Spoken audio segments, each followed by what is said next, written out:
In today's video, I'm going to teach you how to configure AdsPower for Google Ads. To begin, open AdsPower and create a new profile. When you get to the browser kernel setting, choose Sun Browser, which is based on Chromium.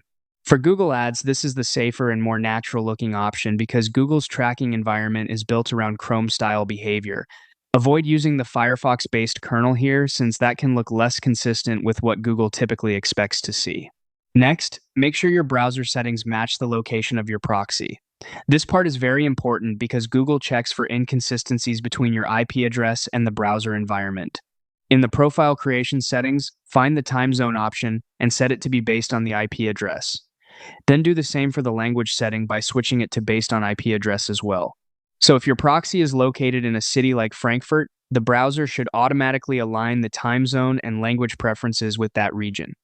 That kind of consistency helps the profile look much more legitimate.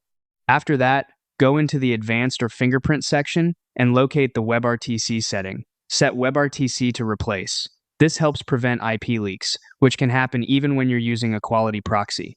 With this setting enabled, the browser presents the proxy IP instead of exposing your real local network details, which is essential for keeping your actual location hidden.